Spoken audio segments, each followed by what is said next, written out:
सिर्फ बोझ अब नहीं रहा, अर्थात सहज रूप हमने समझा कि परमात्मा का क्या रूप है, इसको समझ लिया।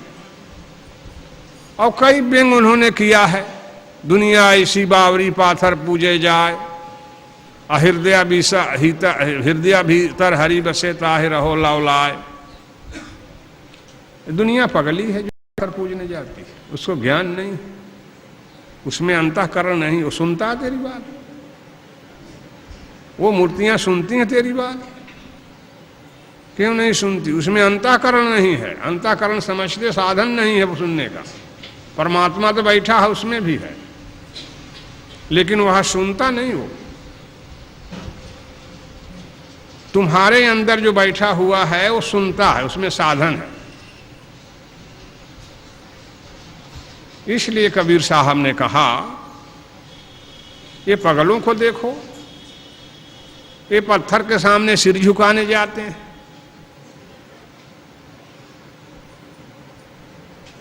तो कहने का मेरा मतलब ये है कि ज्यादा जटिलता आ गई, तब संत लोग फिर उसका विरोध करना शुरू कर दिया।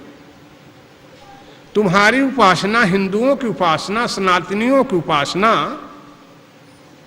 बहुत उत्तम थी। तुम गर्व से कहता था, वयम देवो अमृतस्य पुत्रम वयम, हम देव पुत्र हैं, हम ईश्वर के अंश हैं। लेकिन तुम्हारा गिरावट आते आते क्या हुआ?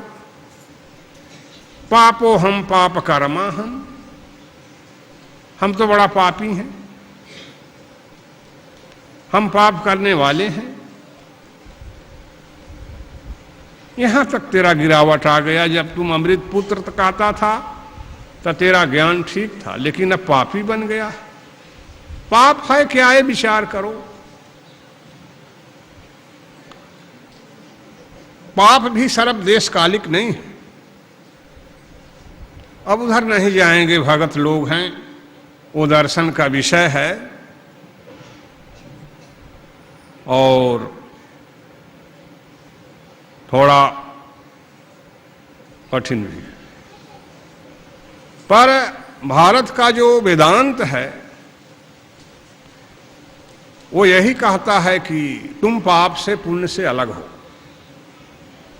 कबीर साहब भी कहा, कहां पाप है कहां पुण्य है, कहो कहां को देखा। अरे पाप पुण्य कहां है, तुम तो इससे परे है। जितनी भी आपके सनातन ग्रंथ में अच्छी बातें हैं, सब कबीर साहब ने एक एक चुन करके रख दिया है।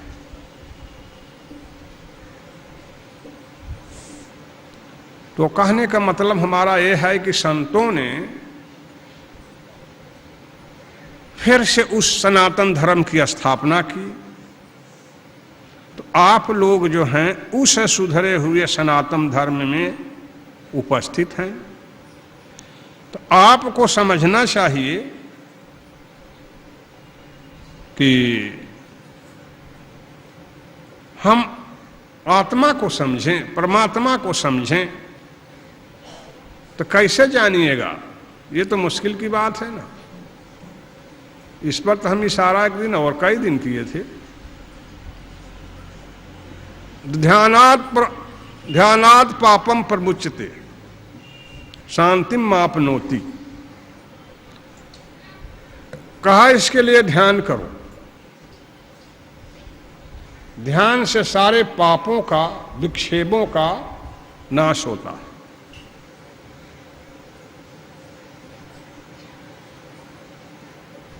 ध्यान किसका करें? समस्या है कि ध्यान किसका किया जाए।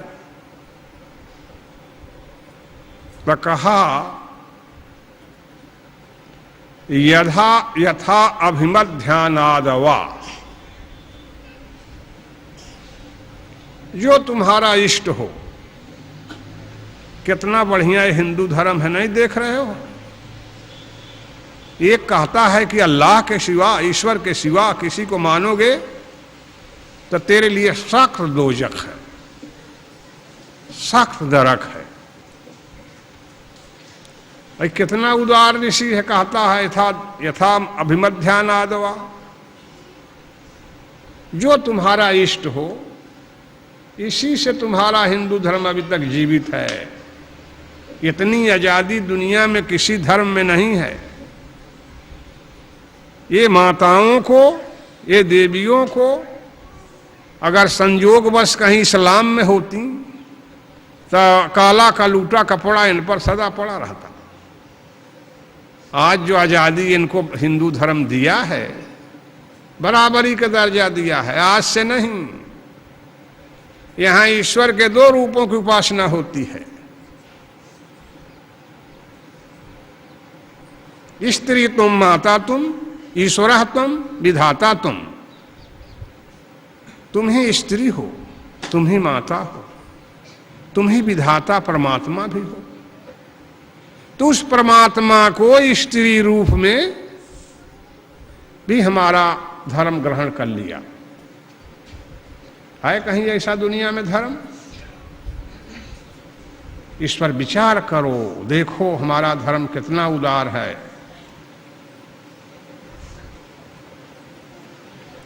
हमारा धर्म कहता या देवी सर्वभूतेषु चिति रूपेण संसिता नमस्तस्यै नमस्तस्यै नमस्तस्यै नमो नमः। हे देवी, तू चेतन रूप में सारे प्राणियों में, सारे भूतों में अवस्थित हो। कभी स्त्रियों से मेरा धर्म घृणा नहीं किया। बताओ कोई इतिहास हो हमारा विश्व का कि कभी स्त्रियों से घृणा हुई हो?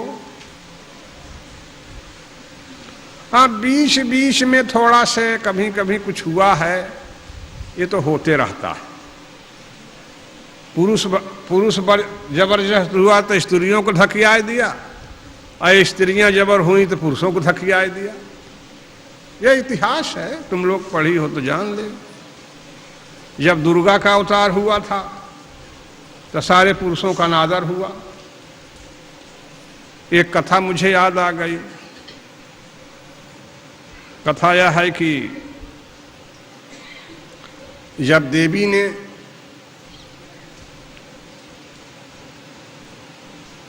शुंभ निशुंभ का वध किया, नहीं, रक्त बीज का वध किया, बड़े मुश्किल से किया। रक्त बीज अनेक रूपों में, जितना रक्त गिरे सब रक्त बीजे हो जाए, ये पुराणों में लिखा है। जितने रक्त गिरे जमीन पर सब रक्त बीजे हो जाए। जब देवी ने काली का रूप धारण किया, काली का रूप धारण किया और लाखों काली हो गई, और खप्पड़ लिए जितना खून जब मारे और गिरे तो एक हाथ से खून चाटती चली गई। अंत में गिरना बंद हुआ तो मार दिया। मारने के बाद देवी में इतना उग्र स्वभाव आ गया, इतना कठिन स्वभाव आ गया कि सारा भूमंडल, सारा विश्व जलने लगा। अब किसी के पास शक्ति नहीं थी कि देवी के पास जाए, उनको शांत कैसे किया जाए। और निर्वस्त्र, वस्त्र वस्त्र कुछ नहीं।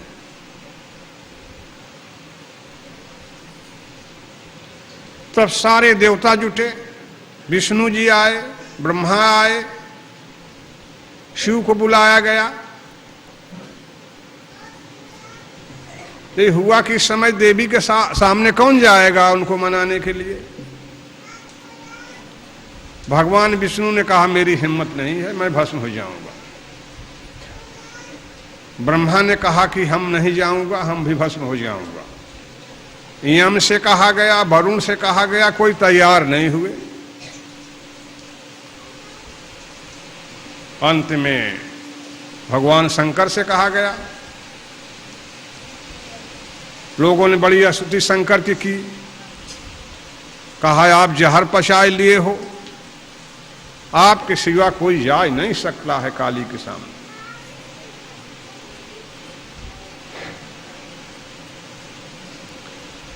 तब शिव जी क्या करें, गए। अब मालूम होता है कि काली उनको भक्षण कर जाएंगी। तो शिव जी उनके सामने साष्टांग गिरे, ऐसा ही ऐसे नहीं गिरे, ऐसे गिरे, छाती के बले गिर गए। तो देवी देखा बस जाए कि एक लात मारा इस सीने पर शंकर के, देखा तो शंकर जी जो शिव जी हैं, तो लज्जा हो गई उनको। तो जिभिया नहीं देखते काली इतना निकाली है। ये माता लोग जब लज्जा करती हैं तो जिभिया निकाल देती, थोड़ा जीभ निकल जाती है। ये ख्याल है कि नहीं? बोलो, सही है ना? जीभ निकाल देती। तो देवी इतना जीभ निकाल दी, शंकर को देखी, धीरे धीरे शांत हो गई। तो कहने का मेरा मतलब ये है कि हमारा जो हिंदू धर्म है अति विशिष्ट है, कभी स्त्री पुरुष का भेद नहीं रहा है। हाँ, वही धकियौले की बात रही, कभी ये दल बड़ा हुआ तो धकिया दिया, कभी वो तगड़ा हुआ तो धकिया दिया। ये जो दुर्गा सप्तशती का शुरुआत हुई है तो उस समय स्त्रियों का समाज बहुत रहा, ये शक्तिशाली समाज था। वेद काल में भी स्त्रियों का समाज बड़ा शक्तिशाली था। उस समय मातृ प्रधान समाज था। आप लोग वेद पढ़ोगे, इतिहास पढ़ोगे तो मालूम होगा। आदिति के 12 लड़के हुए कश्यप के, लेकिन कश्यप के को नहीं कहलाए, सब आदित्य कहलाए, आदित्य हो गए। दिति के लड़के सब दैत्य हो गए। अनु के लड़के सब क्या नाम, दानव हो गए। तो उस समय मातृ प्रधान देश था, माताओं की बोलबाला थी।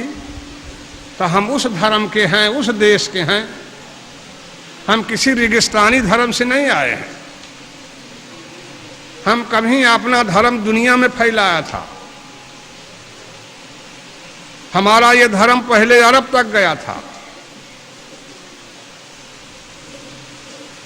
एशिया तक, एशिया के सारे देशों में था। अभी सबसे बड़ी मूर्ति शिव की मिली है तुर्किस्तान में।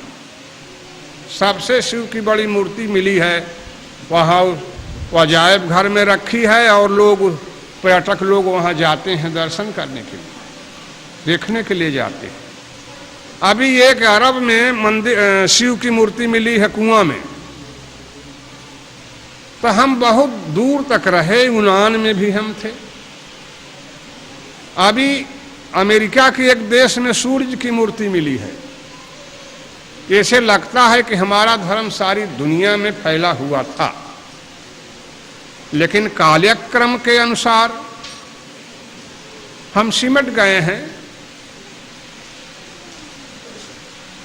तो हमको अपने गौरव के इतिहास पर विचार